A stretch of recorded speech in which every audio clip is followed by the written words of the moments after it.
ازيكم يا ابطال في فيديو جديد. فيلاند ساجا مش مجرد انمي عن الفايكنج وقتال والمعارك، لا ده عمل بيغوص في النفس البشريه، فكره الانتقام، السلام والحريه، وكل ده وسط عالم قاسي ما فيهوش مكان للضعيف. وفي الفيديو ده هكلمك شويه عن الانمي واعرفك هو ليه واحد من افضل الانميات اللي شفتها فعلا في حياتي. يا ريت ما تحرمناش من اللايك والسبسكرايب والحاجات الجميله دي، ويلا بينا نبدا.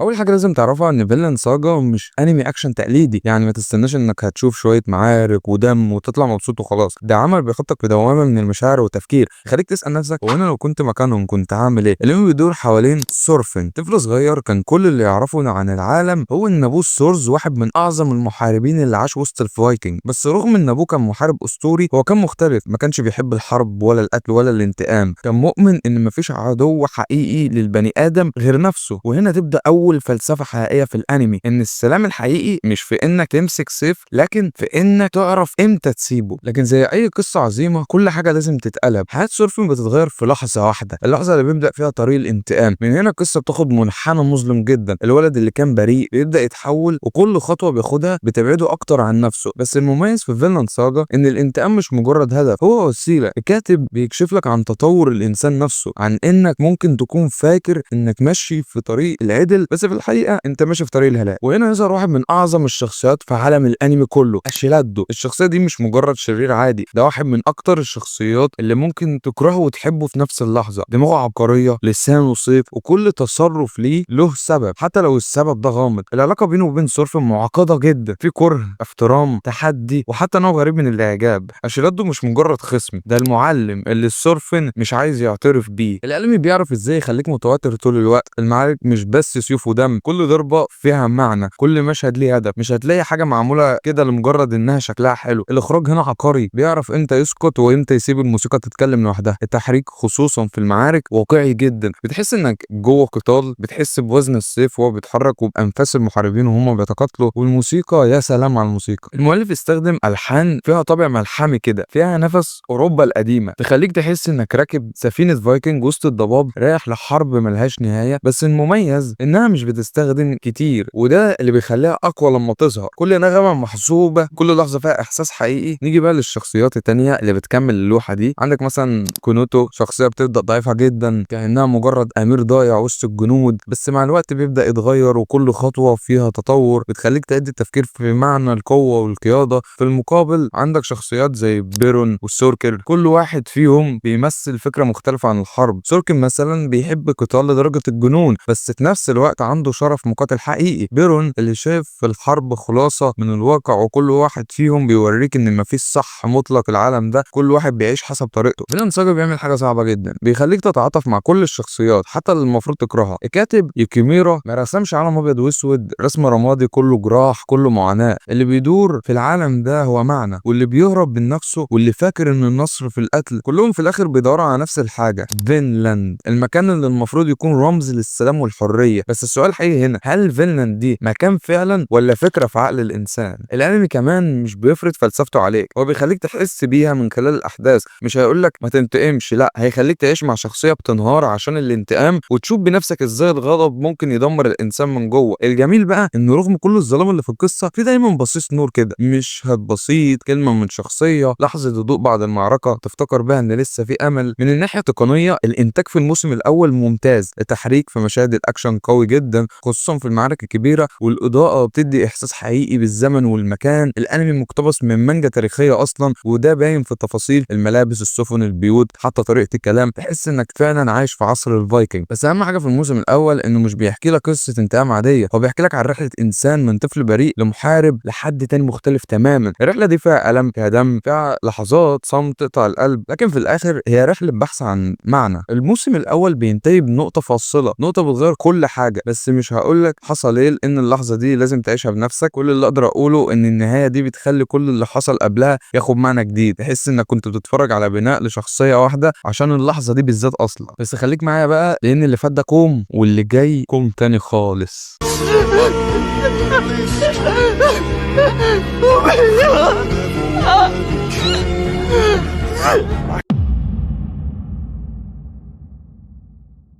الموسم التاني بيبدأ بعد ما العالم اتغير، مفيش معارك ضخمة ولا سفن فايكنج رايحة تحارب. المرة دي الأنمي بياخدك في مكان هادي جدا، مزرعة، أرض، حياة بسيطة. لكن الغريب إن الهدوء ده مش ممل، بالعكس بتحس إنك داخل في رحلة مختلفة تماما، رحلة فيها سكون. لكن ورا الرحلة دي في وجع عميق جدا. سورفن هنا مش هو نفس الطفل اللي عرفناه، ده شخص تاني، ملامحه اتغيرت وصوته اتغير وعقله اتكسر بعد اللي شافه. طبعا بعد كل الدم ده على ايده بقى شخص تايه بين الماضي والمستقبل، مش عارف هو عايز يعيش ليه اصلا. وده من اكتر الحاجات اللي خلت الموسم التاني مؤثر بالشكل ده، لانك مش بتتفرج على حرب، انت بتتفرج على نضوج انسان. في اول كام حلقه ممكن تحس ان الايقاع بطيء، بس هنا كاتب بيقصد ده فعلا، عايزك تحس بالملل اللي جوه سورفن اصلا، بالعجز، بالفراغ. كل يوم شبه تاني، نفس الارض، نفس الشغل، نفس تعب. بس من خلال الروتين ده سورفن بيبدا يسمع نفسه لاول مره، مش بيهرب، مش بيقاتل، بس بيفكر. ودي اول مره في حياته يعمل كده اصلا. عشان كده في ناس بيقولوا عن الموسم ده انه موسم ممل، بس صدقني الناس دي مش فاهمه حاجه عن الانمي اصلا. وهنا يظهر واحد من اهم الشخصيات الجديده في القصه، اينار، شاب اتسجن واتباع كعبد، بس رغم كل اللي حصل له لسه عنده امل ولسه عنده قلب. العلاقه بينه وبين سورفن هي قلب الموسم الثاني كله، مش علاقه قتال او منافسه زي ما شفنا مع شيلادو، دي علاقه انسان بانسان، واحد بيعلم التاني يعني ايه يعيش من تاني. ودي حاجه بصراحه عجبتني جدا. اينار بيوري سورفن ان الحياه مش دايما حرب، وان الزراعه ممكن تكون طريق للحريه زيها زي القتال، بس حريه من نوع تاني. الجميل ان الانمي هنا ما استخدمش العنف عشان يوصل رسالته، استخدم السكوت، اللحظات اللي سورفن بيقعد فيها لوحده او لما بيتكلم بهدوء عن الماضي. دي لحظات بتحس انها اتقل من الف معركه. الكاتب عارف ان الحرب الحقيقيه مش بالسيوف، هي الحرب اللي بتحصل جوه الانسان. وطبعا الموسم الثاني ما نسيش الشخصيات القديمه. كونوتو بيرجع هنا بس مش بنفس الصوره اللي عرفناها. فاكر لما كان ضعيف ومتلخبط في الموسم الاول؟ النسخه دي منه اختفت، دلوقتي بقى قائد حقيقي قوي، ودماغه بقت سياسيه ممتازه. بس القوه دي ليها ثمن، كل قرار بياخده بيبعد اكتر عن الانسان اللي كان عليه زمان. وده بيخلي المواجهه بينه وبين سورفن في الموسم ده مش مجرد مواجهه شخصيات، دي مواجهه فكرتين، فكره القوه تصنع السلام، وفكره السلام هو القوه الحقيقيه. الانمي هنا بيعمل حاجه عبقريه، بيخليك تشوف الاتنين صح. كونوت شايف ان العالم مش هيتغير بكلام، وسورفن شايف ان العنف عمره ما هيجيب نتيجه. الاتنين اتاذوا، الاتنين اتغيروا، وكل واحد فيهم بيحاول يخلق معنى بطريقته. وده اللي بيخلي الموسم التاني مختلف تماما عن اي موسم شفته في انمي تاني. من الناحيه الفنيه ممكن الناس تقول ان الموسم التاني اهدى واقل اكشن، وده حقيقي، بس التركيز هنا على تعبير مش الحدث. الاخراج بصراحه هنا عبقري، كل لقطه معموله بعنايه، الكادر نفسه بيحكي تحريك يمكن ابسط من الاول، بس الواقعيه زادت، تحس انك بتشم ريحه التراب وتحس ببرود الجو في المزرعه. اما الموسيقى فكانت انعم واهدى، بس وقت ما بتظهر بتوجع القلب فعلا. الانمي بيستخدمها كانها صوت داخلي للشخصيات، مش عشان تزود الحماس، لكن عشان تحس بالحزن والسكينه في نفس الوقت. ودي من اكتر الحاجات اللي خلت الموسم ده مميز جدا، وخصوصا الموسيقى اللي كانت موجوده في الحلقه الاخيره. اسمع كده.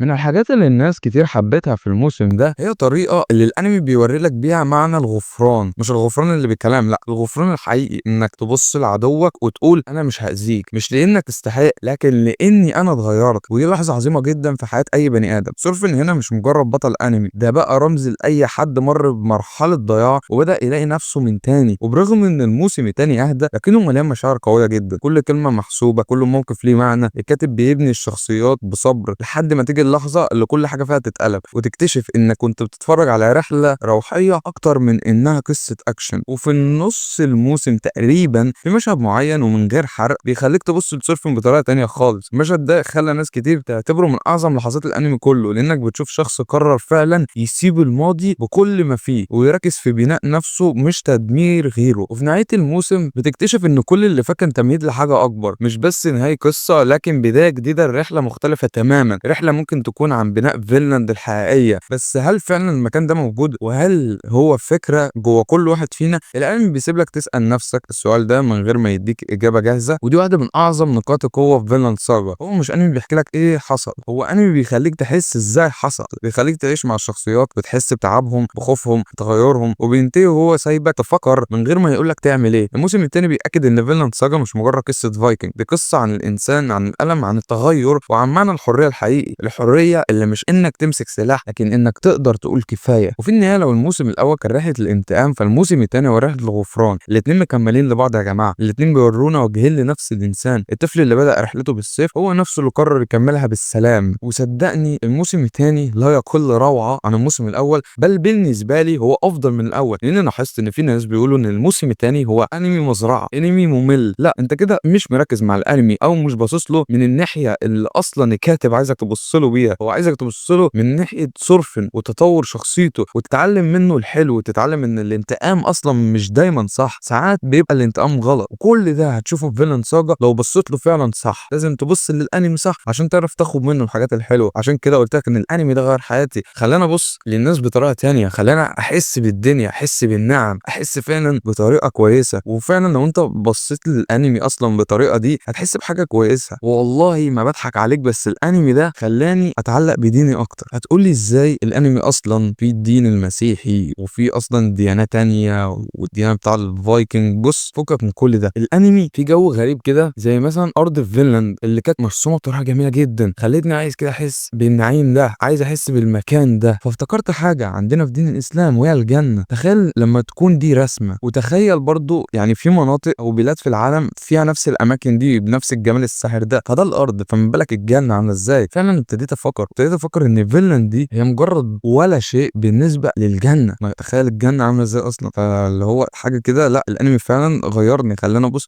للانسان، او خلاني ابص للدنيا اصلا كلها بطريقه مختلفه. خلاني ابص ان اصلا الناس اصلا ما تستحقش الاذى. يعني غلط قوي انك تاذي حد، يعني بكلمه او بفعل او باي حاجه. لا ما تاذيش حد، خليك عارف انك فعلا يعني دي حاجه غلط انك تاذي حد. حتى رسولنا كريم صلى عليه يعني ما كانش بيفضل انه يأذي الناس. واصلا يعني ديننا بيحسك انك لو في ايدك انك تغفر لحد فاغفر له على طول، لان اصلا ربك رب كون غفور رحيم. فانت يا انسان مش هتغفر، لازم تغفر للناس. الانمي ده فعلا غيرني، ولو بصيت له بالبصه اللي انا بصيت له بيها صدقني هتتغير. انمي جميل من احلى الانميات اللي شفتها في حياتي. وفي النهايه هسألك سؤال، هل فعلا ممكن انسان عاش عمره كله وسط الحرب يلاقي السلام جواه، ولا دايما الماضي بيطردنا مهما حاولنا ننساه؟ وانا هنا اقصد الانمي واقصدك انت شخصيا. صدقني اللي احنا بنعيشه حاليا حرب، انك تقوم تصحى من النوم وتعيش في الدنيا دي هي عباره عن حرب، بس حربك انت. اكتب لي رايك تحت في الكومنتات، شايف ان السورفن فعلا لقى فينلاند بتاعته ولا لسه بيدور عليها؟ انا ابراهيم، لو عجبك الفيديو ما تنساش اللايك والاشتراك والحاجات الجميله دي، وتقول لي عايز نتكلم عن اي حاجه تخص الانيميشن. اشوفك الفيديو الجاي ان شاء الله. وما تنساش طبعا ايه تصلي على النبي.